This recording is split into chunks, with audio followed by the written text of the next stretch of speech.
There are a lot of people here. Thank you, Minnesota. And let me thank Indivisible, Move On, 5051, and all of the organizations that have made this great event possible. And thanks to the millions of Americans from our smallest towns to our largest cities in every state in our country who are gathering today at thousands of rallies. It is absolutely appropriate that we hold a major No Kings rally right here in the St. Paul, Minneapolis area. When historians write about this dangerous moment in American history, when they write about courage and sacrifice, the people of Minnesota will deserve a special chapter for themselves.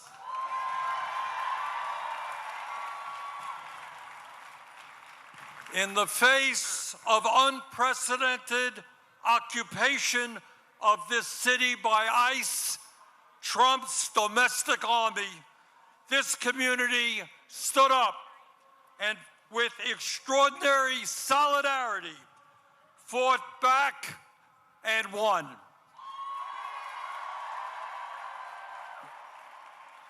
Minnesota showed the American people and, in fact, the world what democracy is about, what grassroots activism is about, and what standing up for the American ideals of freedom and justice is about. And I want to thank my colleagues, Amy Klobuchar and Tina Smith, for their leadership in the Senate on this issue. And today, we remember and honor two brave Americans, Renee Good and Alex Preddy, who lost their lives in the struggle. And we promise their families and their friends that these two heroes will not have died in vain.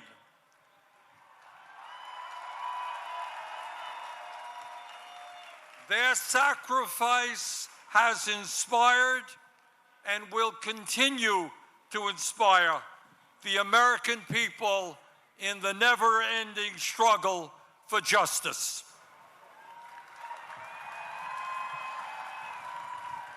As all of you know, we are living in an unprecedented and dangerous moment in American history. In many ways, the future of our country, and in fact the entire world, is hanging in the balance. And the actions that we take now will determine what the future looks like. The choices that we face are clear. In the wealthiest country in the history of the world, at a time of massive breakthroughs in technology, we now have the opportunity to create a nation in which all people can enjoy a dignified standard of living, where we wipe out bigotry and hatred, and where all of us can live in peace and participate in a vibrant democracy.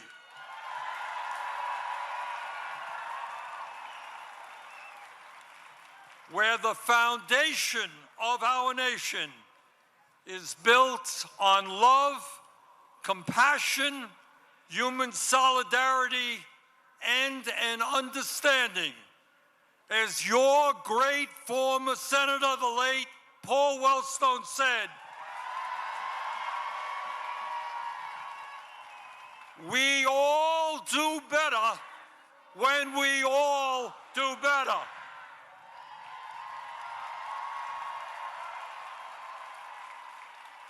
And that is one vision for the future, a vision that, in my view, the vast majority of the American people share.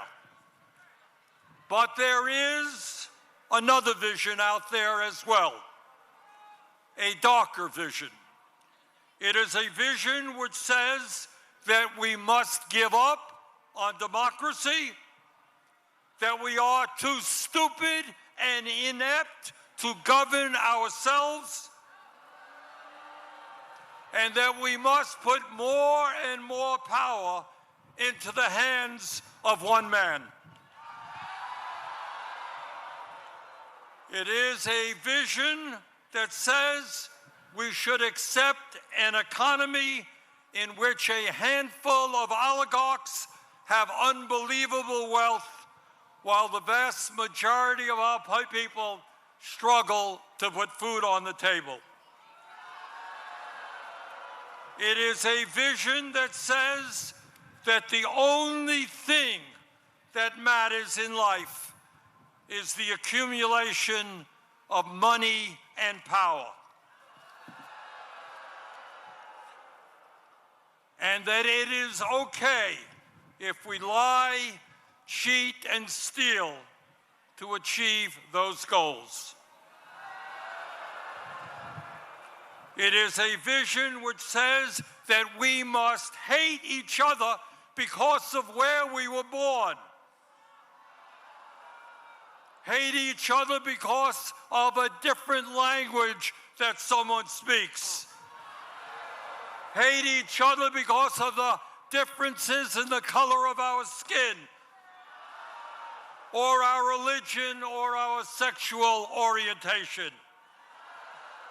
It is a vision that foments hatred and hatred and hatred, division, division, and division.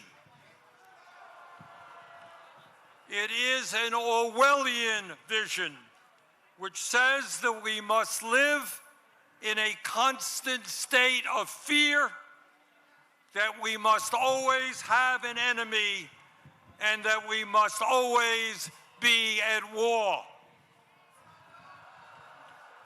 It is a vision which says that we have unlimited amounts of money for bombs and guns and killing, but never enough money to feed our children, provide affordable housing, or enable our parents to retire with dignity.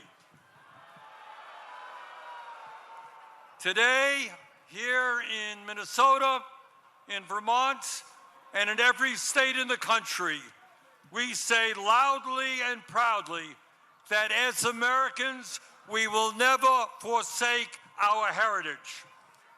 We will never accept authoritarianism. We will never accept oligarchy.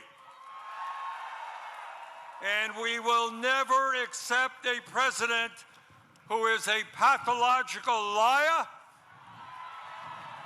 a kleptocrat, and a narcissist who is undermining the Constitution of the United States and the rule of law every day.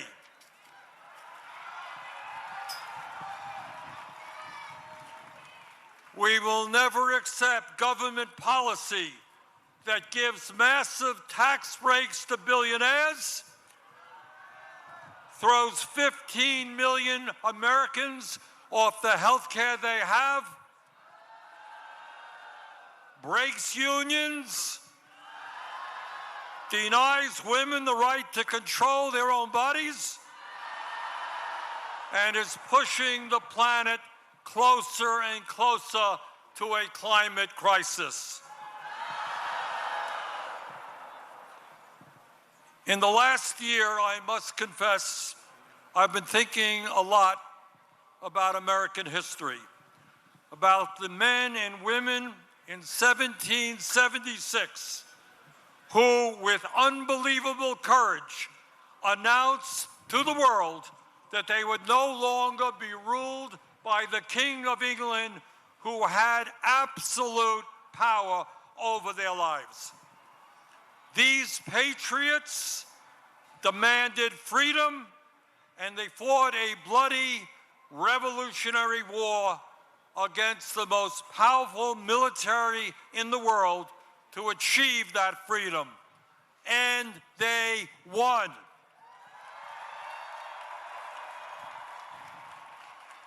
And after their military victory, they established the first democratic form of government in modern history. In 1789, they said loudly and boldly to the entire world, here in this new nation of America, we don't want kings.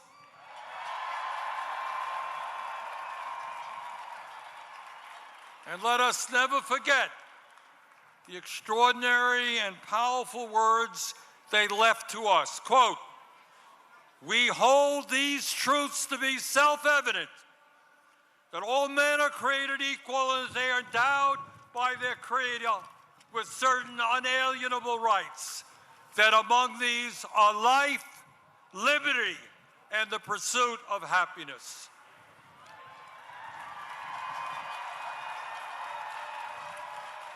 And today, in 2026, our message is exactly the same.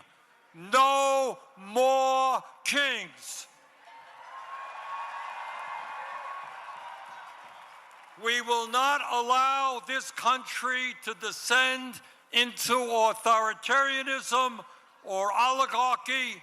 In America, we, the people, will rule.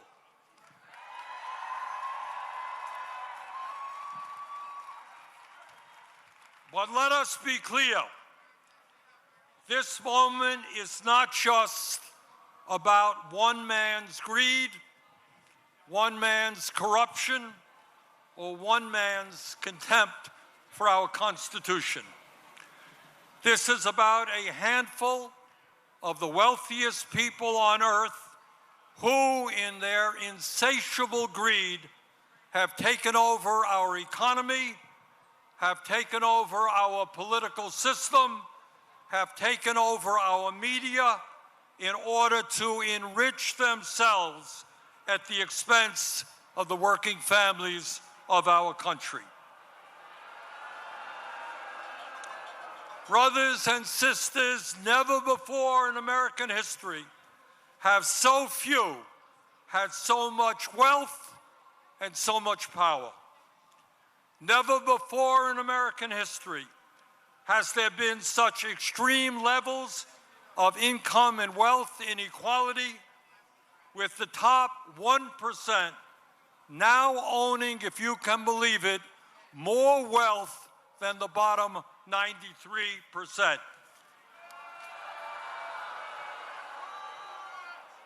Never before in American history had we seen the super rich expand their wealth so rapidly. Last year alone, after receiving the largest tax break in history, 938 billionaires in America, fewer than 1,000 people, became $1.5 trillion richer. And our president, honest Donald Trump, became over $1 billion richer himself. Never before in American history have we seen a ruling class within a corrupt campaign finance system spend so much money to buy politicians. In the coming midterm elections, the billionaires will spend many, many hundreds of millions of dollars to make sure that government continues to work for them and not working families. Meanwhile, while the richest people in America become much, much richer, 60% of our people here in Minnesota, in Vermont, and all over this country are living paycheck to paycheck, struggling to put food on the table, struggling to pay their rent and their mortgage, struggling to pay for child care and education, and struggling to put a few bucks aside for a decent retirement. In America today, tens of thousands of our people die every year unnecessarily because they cannot afford to go to a doctor. And unless we change how our economy works, our younger generation, our kids, for the first time in modern history, will have a lower standard of living than their parents. So today, we not only say no to Trump's authoritarianism, we say no to Mr. Musk, no to Mr. Bezos and Mr. Zuckerberg and Mr. Ellison and all the other multi-billionaires. You cannot have it all. We will create an economy that works for all Americans, not just the 1%.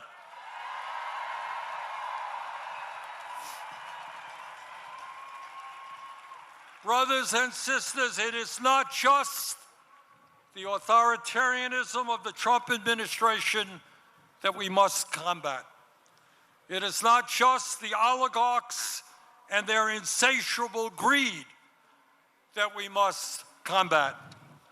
Now, as the news literally of today reminds us, we have got to stop the out-of-control militarism of the Trump administration, whether it is here at home in cities like Minneapolis and St. Paul or abroad.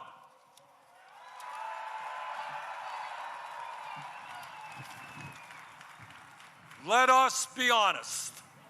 The American people were lied to about the war in Vietnam.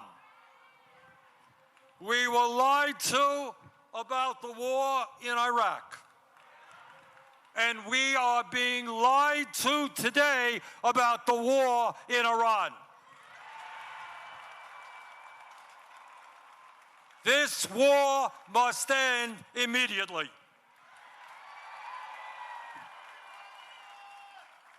In the last election, Donald Trump pointed out correctly the huge amounts of money that had been wasted in wars that should have been spent rebuilding America.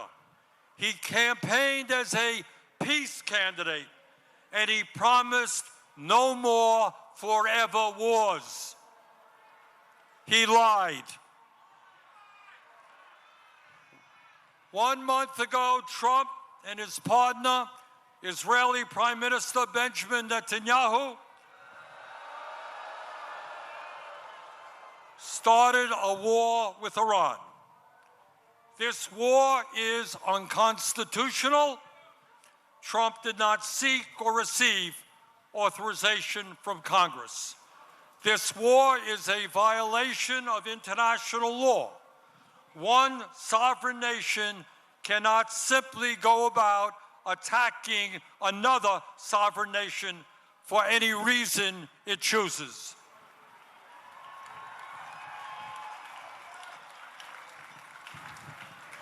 Since this war began, 13 American soldiers have been killed and hundreds have been wounded, including another 12 yesterday. In Iran, nearly 2,000 civilians have been killed and many more wounded, and 498 schools have been bombed by American and Israeli missiles.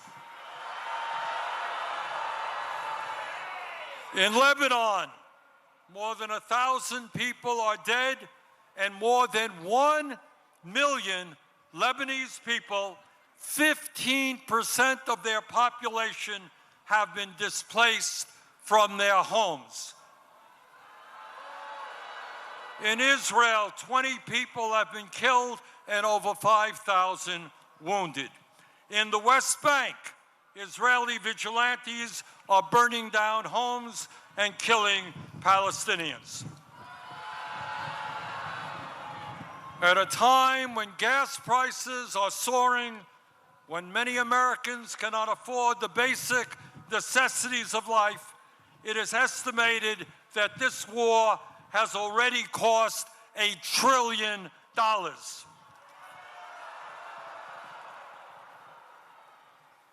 At a time when the American people are politically divided, there is one issue that is bringing us together. Conservatives, moderates, and progressives are speaking out in unison: end this war.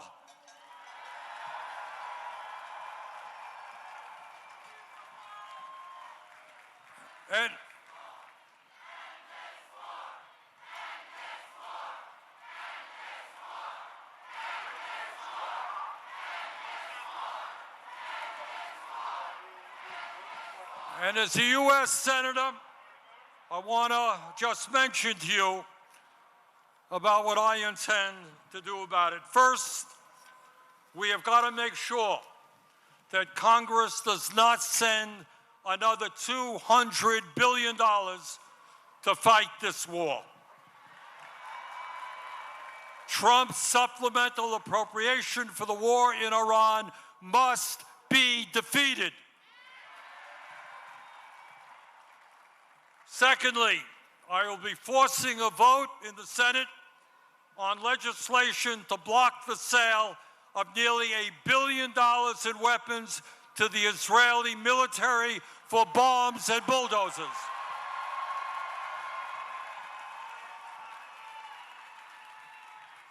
A nation, a government that has committed genocide in Gaza does not need more military support from American taxpayers.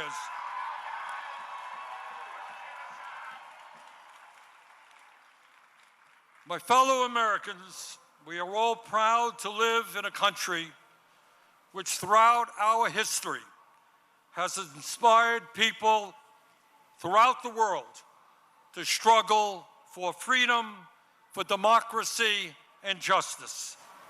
And we understand that when we stand together and not let demagogues divide us up, we can continue to inspire the world to believe in a brighter future.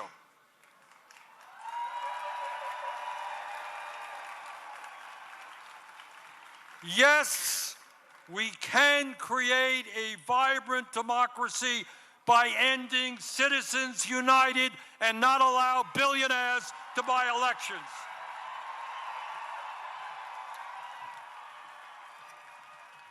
Yes, we can create an economy that works for every man, woman, and child in our country, and not just a handful of billionaires. Yes, we can make certain that the revolutionary technologies of artificial intelligence and robotics are used to improve life for all of us and not just make the rich owners of that technology even richer. Yes, we can and must join the rest of the industrialized world and guarantee health care as a human right for all of our people.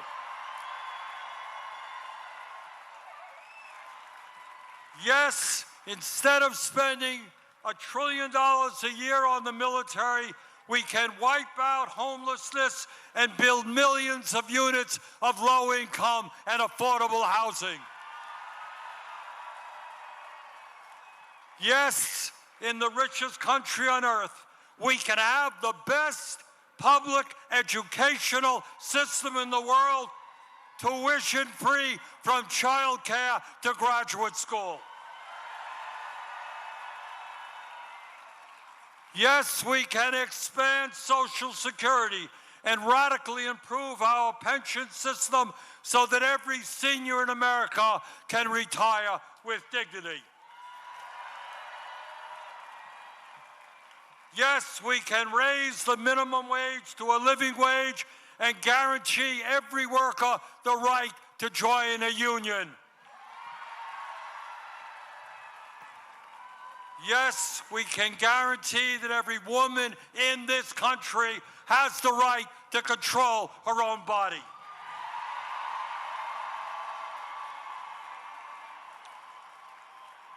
And yes, when billionaires are paying an effective tax rate lower than a truck driver or a nurse, we can and must make certain that the top 1% and large profitable corporations start paying their fair share of taxes.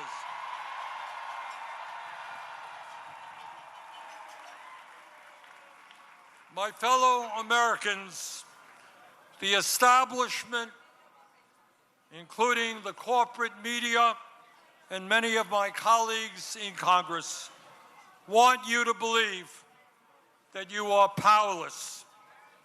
They want you to believe that you cannot change the status quo, that because of their wealth and their influence, there is nothing you can do to combat them.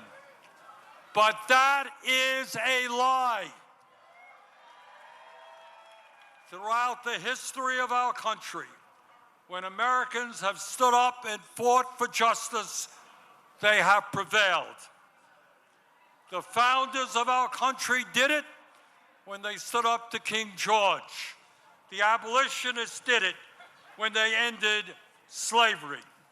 The working class did it when they stood up to their bosses and formed unions. The suffragettes did it when they demanded that women have the right to vote. The LGBT community did it when they demanded basic human rights. Time and time again, in difficult moments in American history, our people stood up, fought back, and won.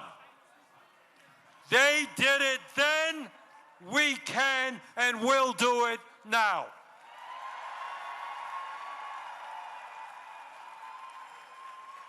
Today, March 28th, 2026, millions of Americans are out on the street demanding freedom, democracy, and justice. But we must make certain today is not the end of our struggle, it is the beginning. Together, when we stand united, we can and will create the kind of nation that you and I know that we can become. Thank you all very much.